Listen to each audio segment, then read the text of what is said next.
Sil, ada yang debil atau moron, ada kemungkinan untuk naik turun. Bu Lila, sebenarnya apa yang harus kita lakukan atau orang tua lakukan saat kita melihat, wah, hasil tes IQ, misalkan kalau kita baru masuk ke SMA nanti kan ada penentuan IPA atau IPS dan ternyata nilai kita di sana, wah, IQ saya kok terbilang rendah gitu ya. Pasti kan Oke. kalau untuk anak-anak sendiri kadang kaget, lalu orang tua pasti ada pemikiran gimana ya, apa yang harus dilakukan, itu bagaimana Bu Lila? Oke.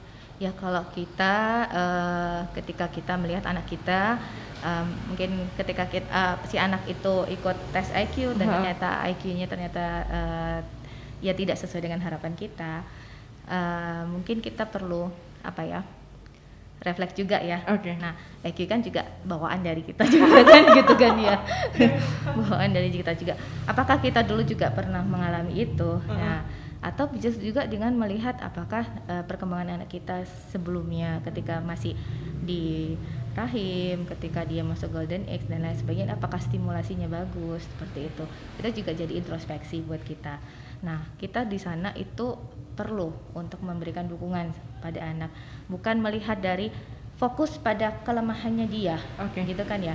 Nah, kita anak itu nggak ini ya, kalau saya IQ-nya jelek itu kan ya, tapi sebenarnya dia tuh punya hal-hal lain. Iya, itu yang harus digali. Hal-hal lain yang memang dia bagus di bidang itu. Nah, itu dicari, ditemukan. Nah, itu yang akan nanti perlu untuk ditingkatkan, dioptimalisasi lagi sehingga si anak ini juga akan merasa apa ya, lebih percaya diri. Kemudian dia ya pokoknya dia, oh aku punya kelebihan loh, seperti itu. Jadi jangan malah si anak itu malah dimarahin atau apalah, disalahkan dan lain sebagainya, tapi perlu untuk didukung seperti itu. Jadi itu kembali lagi tugas dari anak itu sendiri dan juga orang tua begitu ya, mengingat mengingat IQ atau tes IQ itu tidak sebegitu menentukan kesuksesan, kan ada poin-poin lain yang bisa mendukung kesuksesan begitu ya Bu Lila. Iya. Oke, kali ini kita akan tanyakan ke Bu Lila, sebenarnya porsi IQ menentukan kesuksesan individu atau seseorang itu bagaimana, Bu? Oke. Kalau tadi ada beberapa hal ya, IQ sendiri tidak berdiri sendiri untuk menentukan kesuksesan seseorang. Kalau menurut penelitian itu IQ menyumbang 20% untuk kesuksesan seseorang, seperti itu. Di lain aspek yang lain itu adalah motivasi kita, daya juang kita, terus kemampuan kita bertahan untuk ketika kita menghadapi hambatan dan lain sebagainya. Itu juga akan menentukan dari kesuksesan tersebut. Tapi IQ sebenarnya penting nggak sih, kan gitu kan ya? Iya benar. Nah, sebenarnya kalau kita lihat lagi ketika kita mau melakukan sesuatu atau kita ingin mencapai sesuatu yang kita ingin tuju, nah seperti itu, kita perlu prepare dulu kan ya. Kita mau pergi ke Surabaya tapi kita nggak tahu jalannya di mana, jalannya lewat mana, berapa lama dan lain sebagainya, dan kita nggak ada prepare apa-apa ya, secara sumber daya dan sebagainya gitu kan.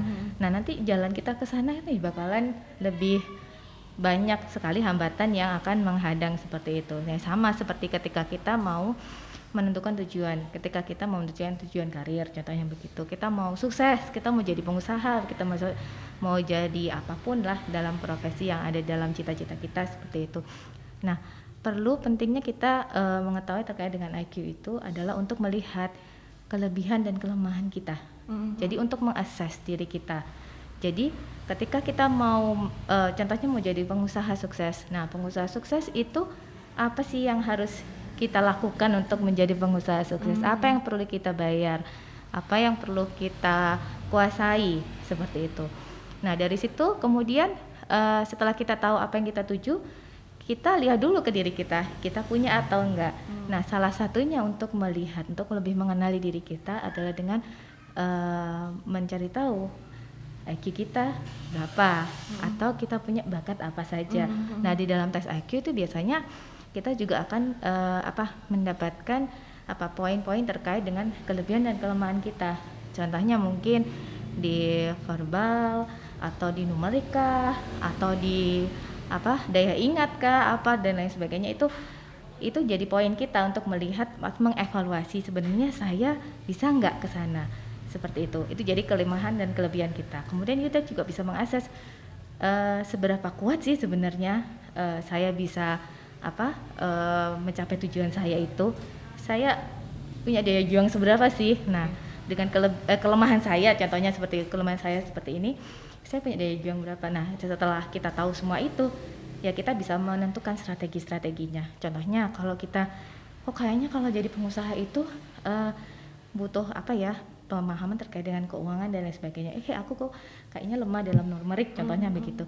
Apa strategi apa? Nah, itu kan kita bisa bikin mungkin kita minta bantuan orang, atau kita yang paling mudah tuh ya minta bantuan orang, atau kita mungkin belajar dulu tentang pengelolaan keuangan perusahaan dan lain sebagainya.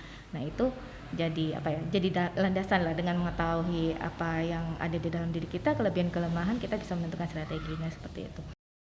Tidak optimal ya, karena kita nggak ada minat untuk melatihnya.